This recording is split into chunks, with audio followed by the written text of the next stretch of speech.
नमस्कार दोस्तों, एक बार फिर बी द चेंज के मंच में आप सभी का स्वागत। कहते हैं और सच ही कहते हैं कि प्रश्नों से और प्रश्न चिन्हों से जिंदगी का विकास होता है। तो हमने सोचा कि क्यों ना एक प्रश्न के माध्यम से आपको बेहतरीन लोगों से मुलाकात कराएं।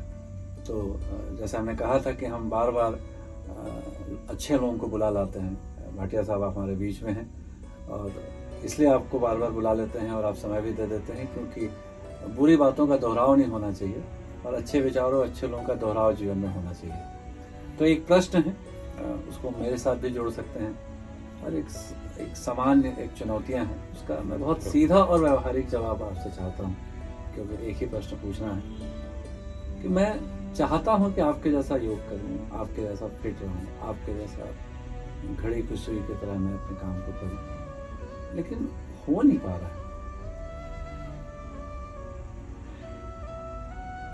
देखिए गगन जी, अगर चाहने से ही सब चीज हो जाता तो आज अगर जो इंसान चाहे तो वो स्वस्थ हो जाता, जो इंसान चाहे वो चांद पे पहुंच जाता, जो इंसान चाहे कहीं भी पहुंच जाता। कोई भी आप अगर लक्ष्य निर्धारित करते हो तो उसके लिए आपको कर्म करना पड़ेगा और कर्म जरूरी है। और कर्म करने के लिए हमको अपने आप को, कोई भी हम जब काम करते हैं तो हमको वो काम रोकता है।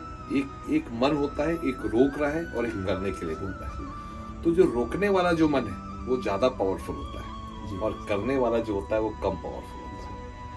अब अगर आपने लक्ष्य निर्धारित किया है तो आपको जो करने वाला मन है उसको आगे रखना पड़ेगा और रोकने वाले को आपको दूर करना पड़ेगा। तो डिपेंड करता है कि आपने जो लक्ष्य निर्धारित किया है उसके लिए आप कितने सीरियस हैं।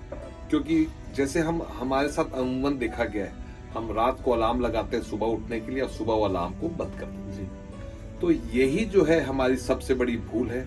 और अगर ये हमारे साथ चलता रहेगा तो हम जीवन में कभी जो है अपने लक्ष्य को नहीं कर पाएंगे। वो हर काम में हमारा वही हाल रहेगा कि नेक्स्ट बाद में करेंगे, बाद में करेंगे, बाद में करेंगे, और नेक्स्ट कभी नहीं आता दोस्तों। जो है वो आज है, अभी है, तुरंत है। जो सोच लिया है वो करना है। बहुत बढ़िया, थैंक यू सो मच। देखिए, बहुत स्पष्ट है कि जो भी करना है, सर ने जो बोला है वो हमारे लिए करना है। अगर बिस्तर नहीं छूट रहा है तो मत छोड़िए, उसका परिणाम आप भुगतेंगे। तो ईश्वर ने कहा भी है, जैसे भाटिया साहब कह रहे हैं कि ईश्वर ने कहा कि मैंने प्राकृतिक नियमों की रचना करके कर दी है, इससे वो ही बंधे हुए हैं, वो चेंज नहीं कर सकते हैं। तो इस संसार में सॉरी का कोई शब्द नहीं है। और अच्छा है तो अच्छा है, बुरा है तो बुरा है। तो बस चलते चलते फिर एक बार आपसे मुलाकात होगी। इतना ही कह सकता हूँ कि ईश्वर का दिया कभी अल्प नहीं होता, ईश्वर का दिया कभी अल्प नहीं होता, जो बीच में टूट जाए वह संकल्प नहीं होता, और हार को लक्ष्य से दूर ही रखना।